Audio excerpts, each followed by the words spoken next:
안녕하십니까. 금요일에 끝내주는 남자의 토마토 투자자문 정종현 응용력입니다. 연초 시장에 유가가 아주 많이 들썩이고 있습니다. 지난해까지 워낙에 안 좋았기 때문에 어느 정도 상승할 거라고는 전망이 됐었는데요. 자고 일어나면 한 5, 6% 올라 있고 또 자고 일어나면 반대로 한 7, 8%씩 내려와 있습니다. 변동성이 너무 심하니까 사실 이게 추세가 과연 잡힐 것인가 아니면 저점이 나온 것인가 여러 가지 의구심을 갖게 하는데요. 자, 그러한 와중에 관련돼 있는 경기 민감성 업종군들 같은 경우는 상당히 최근에 좋은 모습을 보여주고 있습니다. 더군다나 호주의 금리 인하 그리고 중국의 지급 준비율 인하 차후에 추가적인 어떤 경기 부양에 대한 가능성이 우리나라도 중국도 높다 보니까 경기 민감주들이 상당 부분 지수는 정체이지만 좋은 모습이 나타나고 있다라고 판단해 볼 수 있을 것 같습니다. 자, 차후에도 이러한 흐름이 지속이 될 수 있을 것인지 아니면 여전히 잘 달리고 있는 말인 코스닥 시장에 또 집중을 해야 될 것인지 분명히 또 결정을 하고 가봐야 되는 시점이 되지 않나 보여집니다. 오늘 이 시간에는 경기 민감주와 관련되어 있는 부분에 대해서 또 유가와의 상관관계를 추가적으로 조금 더 자세히 알아보도록 하겠습니다.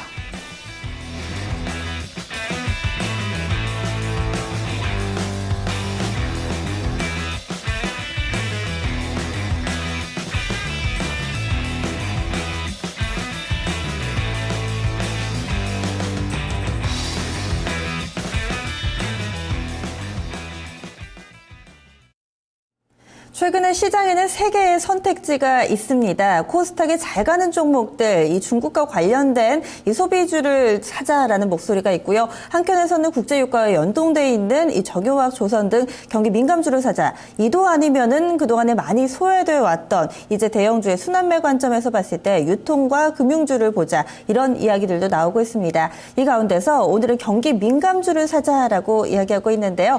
이 끝내주는 전략 시간 그 근거와 함께 앞으로의 전략들 자세하게 짚어보겠습니다. 토마토 투자자문 정종현 운영위원 함께합니다. 안녕하세요. 안녕하십니까. 네, 오늘 경기 민감주 역시나 또 국제유가 이야기를 좀 나눠주실 것 같은데 최근에 급등락이 상당히 좀 심하게 나오니까 오락가락합니다. 어떻게 보고 계셨어요? 때 됐으니까 이제 올라야죠. 너무 장기적으로 내려왔기 때문에 제가 12월부터 계속 이제 유가 상승에 대한 어떤 대비 차원에서 전략을 많이 짜드렸습니다만 자고 일어나면 한 10% 오르고 그 다음날 8% 내리면 당연히 종잡을 수는 없죠. 근데 이렇게 가격 변동성이 크게 확장된다라고 하는 것은 그만큼 이제 어느 정도 바닥을 다져나가고 있다라고 하는 그런 측면에서 생각을 해보시면 좋을 것 같습니다. 제가 그림을 하나 갖고 왔는데요. 물론 유가가 내리면 그 가처분 소득이라고 하는 것이 증가 효과를 갖고 오기 때문에 소비가 증가를 하고 경기가 좋아지면 주가도 좋을 것 같은데 이 코스피 시장과 유가의 어떤 흐름과 상관관계를 먼저 그림을 통해서 좀 보도록 하겠습니다. 그 2010년도를 기준으로 봤을 때 2010년도를 이제 일로 보면 지금 이제 코스피 시장하고 이제 빨간색으로 표시가 되는 유가의 흐름하고 거의 똑같이 진행이 되고 있다는 점을 아실 수 있습니다. 네, 즉, 굉장히 비슷해요. 유가가 상승할 때 코스피 시장도, 그러니까 주식 시장도 같이 상승을 하고 유가가 안 좋을 때 같이 하락하는 그런 국면을 보여주는데 우리나라의 어떤 수출을 많이 하는 어떤 업종이라든가 일단 이런 산업재 업종군들이 많이 포진을 하고 있다 보니까 근본적으로 원자재에 대한 수요가 높아지고 거기에 따라서 산업의 어떤 활발성이 높아질 때 주식시장도 더 좋았던 경우를 나타내고 있습니다. 그래서 단적으로 보면 이제 하루짜리 잘라서 봤을 때 엊그저께 유가가 간밤에 급락하니까 대다수 정유나 화학주들이 대거 또 급락했다가 간밤에 또 한 4% 오르니까 오늘 대부분 다 제자리 또 찾아갔잖아요. 이렇게 보면은 유가의 어떤 그 상승의 움직임이 전체적인 어떤 코스피 시장에 확실히 어떤 좀 도움을 줄 수 있는 그런 흐름이 되지 않나라고 보실 수 있을 것 같습니다. 그 달러 같은 경우도 이제 상품 가격이랑 연결해서 최근에 좀 분석들이 많이 나오잖아요. 근데 어제는 또 달러가 그리스 우려가 또 완화됐던 부분들 600억 유로 주기로 했다고 하는데 이런 부분들이 완화되면서 또 나왔고 유가는 또 리비아 쪽에 이슬람 무장단체가 습격을 했다 이런 재료 실제로 타격은 없다고 하는데 또 심리적인 요인도 있었던 것 같은데 어제 나왔던 재료들은 실질적으로는 경기에 관련된 이슈라기보다는 어떤 역내에 금융권 문제라든지 정부 부채 문제라든지 또는 일단 리비아라는 어떤 특정 국가에 한정된 이슈가 아니었나 싶기도 한데 이게 큰 흐름에서는 달러가 약세 가고 유가가 올라가는 구도가 좀 월간 단위로라든지 1분기 중에라도 좀 연결될 수 있다고 보시는 근거는 뭔가요? 저는 간밤에 나왔던 재료는 사실 유가나 아니면은 이제 달러와 가치와 관련되는 부분에 영향력을 많이 주는 변수라고 보진 않아요. 그러니까 예를 들어서 그러니까 지정학적 어떤 뭐 약간의 잡음이라든가 시황들은 다 그렇게 해석하고 있던데. 저는 그런 건가는 좀 상관이 그러면 없다고 달러는 보고요. 어제 왜 내렸다고 보세요? 전반적으로 지금 네. 달러화 자체가 네. 그 지난번에 유로존에서 대규모 경기 부양을 한 이후에 추가적으로 강세를 갈 수 있을 만한 요인들이 저는 크지 않다고 보고 있습니다. 그리고 미국에서는 오히려 지금 올해 이제 빠르면 여름경으로 예상이 되고 있는 금리 인상에 대한 가능성을 네네. 한 30% 수준까지 다운 시켜놨거든요. 그리고 올해 만약에 인상을 한다, 뭐 연말쯤에 인상을 한다가 한 네네, 70%대. 오히려 내년에 인상할 수도 있다라고 하는 지금 분위기가 많이 감지가 되고 있기 때문에 물론 3월 17일자에는 FOMC를 좀 뚜껑을 열어봐야 되긴 하겠습니다만 이러한 상황이라는 게 어떻게 보면 달러와의 어떤 강세를 더 지지해 줄 수 있을 만한 요인들이 저는 반감되고 있다라고 좀 보고 있습니다. 그림을 하나 보시면 달러 인덱스가 좀 전에 말씀드렸던 유로존의 경기 부양책이 발표됐던 당시가 가장 높았던 가격대이고 최근에는 뭐 유가의 어떤 상승도 물론 있겠습니다만 유가 상승은 근본적으로 달러 인덱스의 가격이 내려와야 되는 것이기 때문에 어떻게 보면 이제 상승 탄력이 좀 많이 둔화되고 되고 있다 이런 것들도 유가를 비롯한 최근에 또 구리 가격도 많이 올랐거든요. 이렇게 본다라면은 원자재 가격에 대해서 어떤 좀 역의 그 방향성이 잡히고 있다라고 좀 볼 수 있을 것 같습니다. 일단 말씀드렸다시피 미국의 금리 인상에 대한 가능성 자체가 뭐 아직은 확실치는 않고 대체로 전망이긴 하지만 추가적으로 올해 연내 어떤 인상 가능성이 자꾸 희박해지게 된다라면은 뭐 저는 유가는 충분히 더 오를 수 있다고 보고 또한 이제 말씀드린 것처럼 달러 인덱스의 어떤 가격 자체도 상당히 더 고점 징후를 드러내면서 내려올 수 있다라고 좀 보여지기 때문에 전반적으로 지금의 어떤 시장의 움직임 자체는 단기적으로 보면 뭐 이머징 마켓 쪽 우리나라를 포함해서 외국인들도 좀 매도를 하고 상당히 안 좋긴 하지만 최근 5일간의 외국인들이 그래도 매수했던 상위 종목군 보시면 화학주가 제일 많아요. 그러니까 뭐 SK이노베이션, 그다음에 뭐 S오일, LG화학 이런 쪽이 제일 많기 때문에 어떻게 보면 이런 쪽에 조금 서서히 이제 포지션이 잡혀가고 있지 않나. 뭐 실제로 그 달러 인덱스의 어떤 하락에 대한 부분이 더 가능성이 높아지고 미국에서의 어떤 금리 인상에 대한 가능성이 올해 좀 희박해진다. 그러면은 뭐 이머징 마켓 쪽으로의 자금에 대한 유턴이라든가 이런 부분이 저는 순차적으로 나타날 수 있다고 보고 있습니다. 이번 주 초에도 이 국제유가와 관련된 내용을 저희가 다뤄봤었는데 최근에 이 많은 전문가들이나 연구원들 얘기를 들으면 바닥론에는 어느 정도 좀 동의하는 것 같은데 이제 반등을 하느냐 아니면 바닥권에서 옆으로 움직이느냐에 따라서 경기 민감주를 보는 이 투자 전략이 좀 엇갈리는 것 같거든요. 조금 길게 보시면 편안하게 보시려면 이렇게 보시면 될 것 같아요. 그러니까 이번 주에 유가가 가장 많이 올랐던 날 나왔던 뉴스를 보시면 쉐브론 텍사코가 설비 투자 감소시켰다. 그리고 시추공 감소했다라고 얘기가 나왔잖아요. 시추공의 감소는 만약에 뭐 오늘 날짜로 시추공이 감소했다 그러면 다음 달부터 석유의 생산이 줄어들거나 그러진 않아요. 그러니까 짧으면 3개월, 길게는 한 6개월 후부터 공급 감소가 반영이 되기 때문에 실제로 정말 유가가 제대로 오르려면은 저는 뭐 올해 한 2분기 말이나 3분기는 이렇게 돼야 된다고 보고 오히려 주식 시장이라고 하는 쪽은 심리적으로 민감하잖아요. 가격이 많이 떨어져 있는 상황이고. 그러니까 지금은 조금만 올라도 뭔가 이제 되나 보다라고 하는 그런 심리적인 부분이 있기 때문에 지금이 어떻게 보면 가격 면에서는 가장 활발하게 움직일 수 있는 그런 시기라고 보여지기 때문에 하반기까지 어느 정도 상승을 뭐 계단식의 예상을 한다라면 저는 뭐 지금이라도 포지션은 충분히 잡아갈 수 있다고 봅니다. 그 항공주가 오늘 또 같이 움직임이 좋게 나왔잖아요. 네. 그러면 항공주는 이제 뭐 유가보다는 이제 자체적인 어떤 그 실적 변수에 좀 더 연동이 됐다고 봐야 될까요? 아무래도 지난 4분기 실적이 워낙에 좋게 잘 나오고 있고 당장에 올해 1분기도 뭐 유가가 지금 자리에서 사실 뭐 얼마나 더 많이 오르겠습니까? 그렇게 본다라면은 어느 정도 그 뭐 마케팅 비용의 감소라든가 아니면은 비용의 감소 측면에서 봤을 때는 뭐 올해 1분기도 어느 정도는 영업이익 자체는 나타날 수 있다고 보여지고요. 다만 지난해 이제 뭐 11월 달, 12월 달과 같이 어떤 유가 하락이라고 하는 것을 빌미로 삼아서 주가가 올라갈 수 있는 자리는 뭐 이제는 좀 작아지지 않나 봅니다. 알겠습니다. 자, 그리고 오늘 이제 그 셀트리온 관련해서 이제 KB 쪽에서 이제 분석을 했죠. 그 화이자가 호스피라인가요? 호스피라 네, 맞나요? 호스피라 맞습니다. 예, 거기 뭐 바이오 시밀러 업체 160억 달러, 우리 돈으로 한 17조 원 정도에 이제 인수한다고 얘기 나오고 나서 셀트리온도 거의 같은 동급으로 올라갈 수 있을 거다라고 했다 하면서 이제 급등세 나왔는데요. 뭐 바이넥스나 뭐 제일모직까지 좀 움직였던 것 같은데, 요 파이자 호재가 좀 더 이어질 수 있을까요? 다음 주 초반까지? 개인적으로는 그 셀트리온에 관련돼 있는 내용은 그 D 증권사의 연구원이 쓴 리포트가 가장 확률이 높습니다. 대우인가요? 예, 아주 믿을만합니다. 대우증권인가요? 예.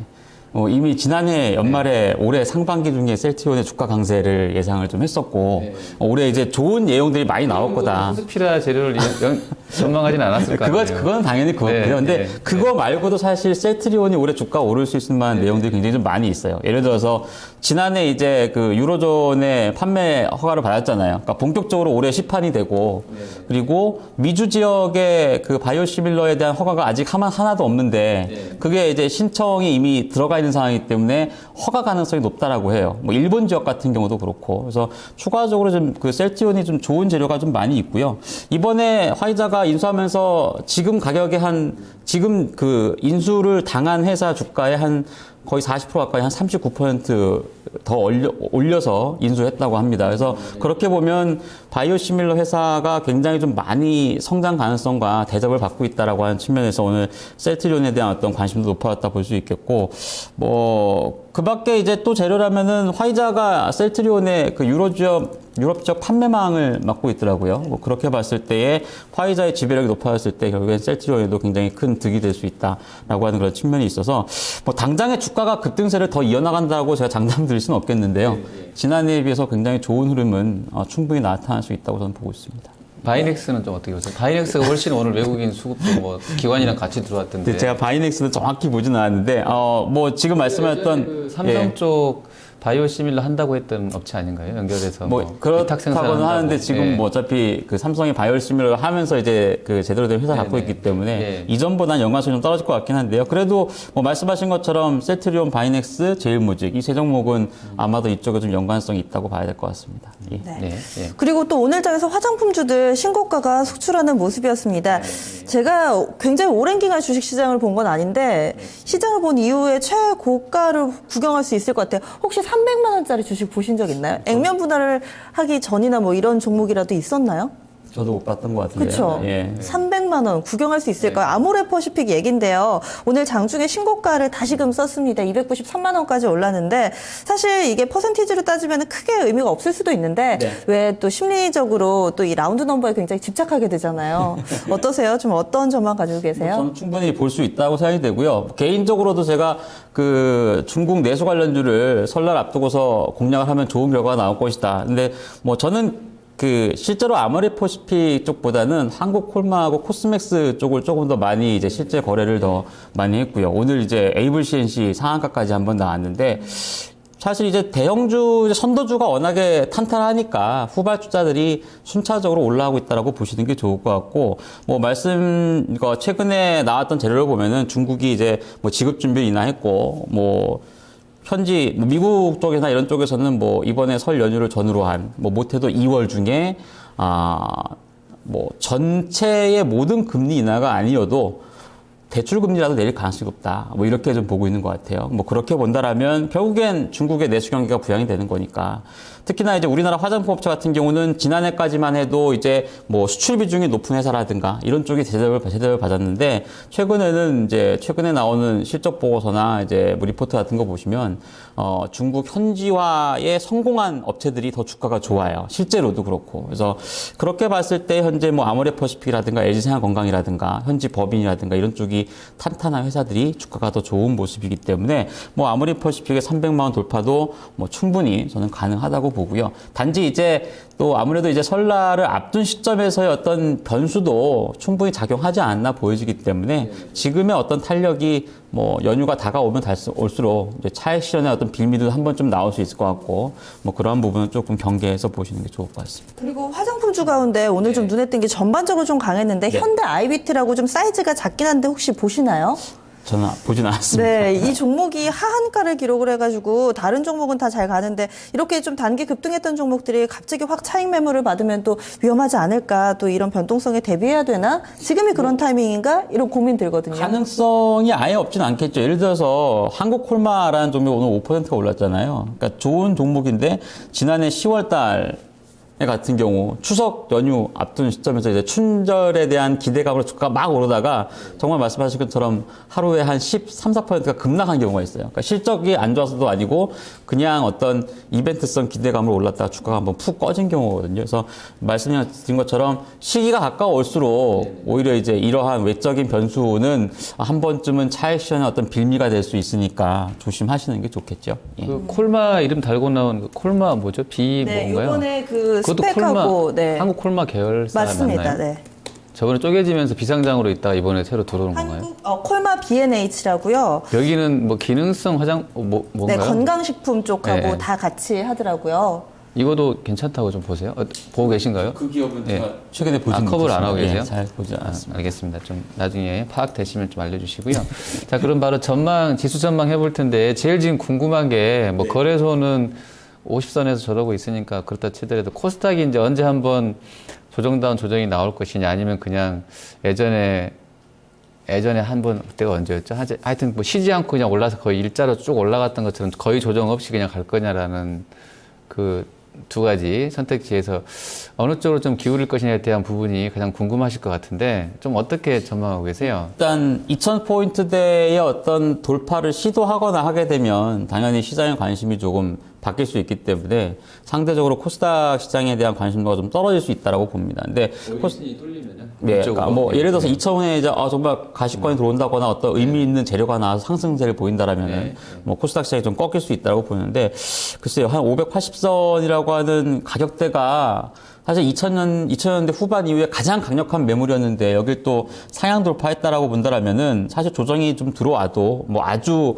이전처럼 뭐 급락하는 그런 조정은 아닐 것으로 판단이 되고요. 오히려 유가증권 시장은 일단 뭐 다음 주 만기도 좀 있고, 그리고 그 3월 초에 중국이 그 올해 GDP 전망을 발표를 하게 되는데 아마도 그러한 변수들이 좀 있다라면은 전체적으로 현재 지수대에서 조금 묶일 가능성이 좀 있을 것 같습니다. 그렇게 되면 뭐 업종별 순환매가 뭐 활발하게 이어질 거라 좀 보여지고요. 뭐 아래쪽으로 본다고 해도 사실 우리나라도 이번 금통위를 통해서 내지는 뭐 3월에는 정말 내릴 거다라고 예상이 되는 뭐 금리와 관련돼 있는 부분도 있을 것이고, 중국 같은 경우도 말씀드린 것처럼 하다못해 대출금리라도 내릴 수 있다. 뭐 이렇게 본다라면은 지금 이제 중국에 대한 기대감으로 움직일 수 있을 만한 종목군들, 화장품 업종도 마찬가지가 될 거고, 유가 관련돼 있는 경기 민감성 종목군들, 뭐 업종으로 보면은 우리나라는 이제 뭐 건설주 최근에 실적 발표 이후에 나쁘지 않은 그런 동향이고요. 뭐 그룹사들 중에서 두산그룹 관련주가 상당히 좀 좋은 모습이고, 이렇게 본다라면은 여전히 이제 어떤 좀 지수가 좀 묶여 있는 동안에 주가를 좀 움직일 수 있을 만한 변수가 있는 쪽이 조금 더 좋을 것으로 보여집니다. 그래서 뭐 과거에 제가 그런 말씀 한번 드린 적 있죠. 그러니까 지금은 실적에 대한 서프라이즈를 기록한 기업들보다는 턴어라운드 기업을 공략하시는 게 현명한 전략이기 때문에 뭐 오늘의 어떤 하이닉스의 동향이라든가 이런 거 보시면은 뭐 답은 좀 나오지 않나 보여집니다. 그리고 아까 이제 그 코스닥이 작년에도 그 밴드가 이렇게 한 3번인가 4번 크게 나왔었잖아요, 위아래로. 이렇게 그 어떤 특정한 구간대에서 계속 큰 그림에서는 1년에 한 4번 정도 사이클을 만들었었잖아요. 근데 이번에는 이제 새해 들어서는 그냥 안 접고 그냥 봐서 그냥 서 있는 거잖아요, 이렇게. 그렇죠. 근데 운용님께서는 이런 시세가 좀 더 이제 약간 기간 조정 거치고 더 올라갈 수 있다고 보시는 건가요? 조정 큰 폭 없이? 그때도 어떻게 보면 그냥 갔다 그냥 온 거잖아요, 이렇게. 별로 그냥 의미 없이. 말씀하셨던 이제 1월 말부터 2월 초순경까지의 조정이라고 하는 게, 당시에 이제 다소 실적이 부진했던 기업들이 실적 발표하면서 같이 좀 내려왔다가 올라서는 모습이었거든요. 그래서 그렇게 본다라면 지금 코스닥 시장을 이끌었던 선도 업종 중에서 사실 실적이 안 좋다라고 얘기할 수 있을 만한 기업이 또 그렇게 많지가 않아요. 뭐 게임주 같은 경우도 물론 이게 선반영이냐 아니냐는 실적 발표하는 날의 어떤 주가 동향을 좀 봐야 되긴 하겠습니다만, 뭐 게임주라든가 뭐 최근에 움직였던 바이오주라든가 그리고 뭐 결제 관련주라든가 오늘 굉장히 실적은 잘 나왔잖아요. 주가는 좀 떨어지긴 했습니다만. 그렇게 봤을 때, 일단 뭐 내주 시장에서 좀 메이저 업체, 코스닥의 메이저 업체 실적 발표가 좀 많이 있으니까 뭐 좀 중요하게 봐야 될 것 같고, 코스피 시장이 현재 지수대를 좀 상향 돌파할 수 있을 만한 어떤 모멘텀이 부각이 된다라면, 뭐 저는 조금은 시장과는 코스닥에서보다는 코스피 시장 쪽에 중심으로 보는 게 좋을 것 같습니다. 네. 여러 가지 시장에 대한 팁을 주셨는데요. 다음 주 월요일 승부수 띄워보겠습니다. 어디에서 좀 승부수를 띄워볼까요? 뭐 변수는 이제 뭐 말씀드린 것처럼 유가라든가 아니면은 이제 그 뭐 달러 인덱스 어떤 방향에 관련돼 있는 쪽에 경기 민감성 업종을 보시는 게 좋을 것 같고요. 뭐 SK이노베이션도 어제 그 2천억 적자 발표했다가 오늘 주가 오른 거 보니까 사실 이렇게 되면은 야 과연 이들 업종이 확실하지 않을까라는 생각도 좀 들 수 있습니다. 그래서 뭐 정유 화학업종군들 여전히 관심 가져야 될 것 같고 우리나라나 중국의 경기 부양책에 대한 기대감 충분히 있기 때문에 건설이라든가 일단 뭐 턴어라운드 기업군들 중심해서 관심 갖고 보시는 게 좋을 것 같습니다. 네, 알겠습니다. 오늘 끝내주는 전략 여기서 마무리하겠습니다. 고맙습니다. 감사합니다.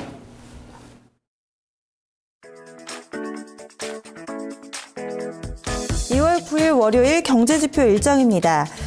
미국에서는 12월 소비자 신용 발표됩니다. 그리고 다음 주 월요일 중국에서 1월 무역 수집 합계 발표됩니다.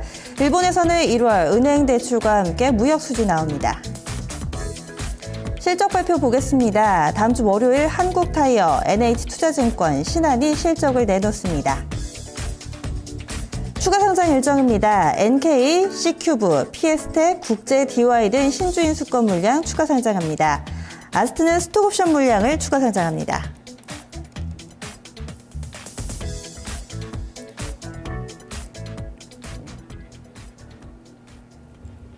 지난주 금요일 끝내주는 전략 시간에 서프라이즈보다는 턴어라운드에 주목하자라고 했는데 한 주 동안에 또 그런 부분을 확인할 수 있었습니다. 다음 주에는 이 많이 오른 코스닥보다는 이 코스피 내에서의 또 관심을 권하고 있으니까요. 참고해 보시기 바랍니다. 네. 자, 코스닥이 뭐 과열에 대한 징후들은 아직 없다고도 하는데요. 또 경계감들은 또 일부 종목군에서 형성이 되어 있는 것 같습니다. 다음 주에도 추가 상승이 나오게 되는 것인지 아니면 조정을 거치게 될지 주목해 보셔야 될 것 같습니다. 시청해주신 여러분 고맙습니다.